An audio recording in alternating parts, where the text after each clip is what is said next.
नमस्कार, just look न्यूजमध्ये आपलं सहर्ष स्वागत आहे। मी Sufi Sayyad, journalist, just look news, Ahilyanagar. सध्या मी या स्टेट बँक ऑफ इंडिया आपलं ते पोस्ट ऑफिस या भागामध्ये आलेलो आहे आणि या पोस्ट ऑफिसच्या या भागामध्ये इतकी गर्दी आपण पाहत आहात।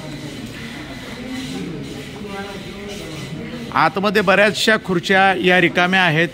जर आपण जाऊन विचारलं की हा कुठे आहे तर तो म्हणतो 2 नंबरला जा, तो म्हणतो 3 नंबरला जा, हा म्हणतो 4 नंबरला जा। कोणीही व्यवस्थितपणे उत्तर देत नाही आणि कोणाशी संपर्क करावा हा एक खूप मोठा प्रश्न आहे। इथे बसलेले प्रत्येक लोकांच्या चेहऱ्यावरती चिंता आहे।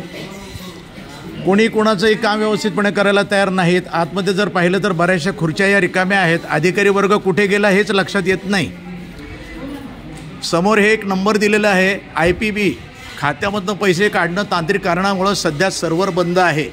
आधार सीडिंग, KYC, नवीन खातं ओपनिंग, मोबाईल नंबर बदलणं आदी सेवा चालू आहे। आणि खालच्या बाजूला जो नंबर क्रमांक दिसतोय आपल्याला, हा क्रमांक चुकीचा त्यामध्ये लिहिलेला आहे।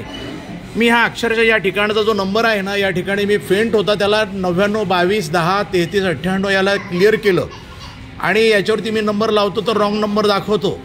सदर या ठिकाणी जी एक महिला कर्मचारी बसलेली होती त्यांनासुद्धा मी विचारलं की हा नंबर योग्य आहे का। त्यांनी पण तो फीड केला पण तो पण योग्य नव्हता। त्याच्यानंतर त्यांनी त्या क्रमांकाला एक थोडंसं चेंज केलं। हा 99 22 दिसतो त्या ठिकाणी ते म्हणाले की 99 10 टाका आणि 22 पुढं घ्या, 33 98 लावा। हे दोन्ही क्रमांक हे बंद आहेत।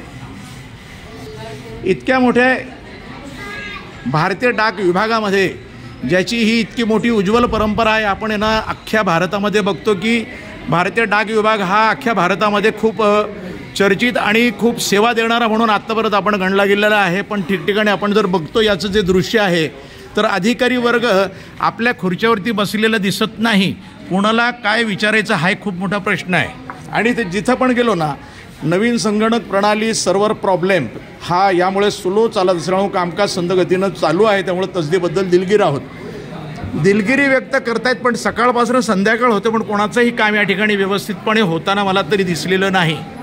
त्यामुळं हा जो प्रकार आहे यामध्ये लक्ष घालण्याची फार आवश्यकता आहे आणि यांच्यावरती काहीतरी वचक बसावा, असं काहीतरी कारवाई झाली पाहिजे असं स्पष्टपणे माझं मत आहे।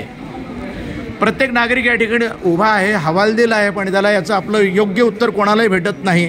कोणाशी जर तुम्ही चर्चा केली तर ती कोणीही व्यक्ती कोणालाही सांगायला तयार नाही। इथे मी आलेलो आहे, या ठिकाणी लिहिलेलं आहे, 1 मिनिट, IPPB खात्यामधनं पैसे काढणं तांत्रिक कारणामुळे सर्व्हर प्रॉब्लेम सध्या आणि हे सगळं बंद आहे। बंद असू द्या, पण या ठिकाणी बसलेले जे आहे ना, आतमध्ये जो व्यक्ती बसलेला असतो कर्मचारी, तो सुद्धा गायब आहे। म्हणजे कोणाला हा प्रश्न विचारावा हा एक प्रश्न आहे। इथे लिहिलेले काउंटर क्लोज म्हणून। लोक दूरदूरून येतात, त्यांना जो नंबर दिलेला आहे तो नंबर योग्य नाही, त्याची पडताळणी केली तर तो नंबर लागत नाही। याचं कोण आहे ना निराकरण करणार हे मला आवश्यक आहे। ते कोण सांगणार हा प्रकार आत्तापर्यंत मला कळलेला नाही। इथे कोणीही उपस्थित नाही। आता प्रबोधनला विचारावं तर ते इथे उपस्थित आहेत की नाही हा एक सुद्धा मोठा प्रश्न आहे। मी journalist Sufi Sayyad, just look news, Ahilyanagar.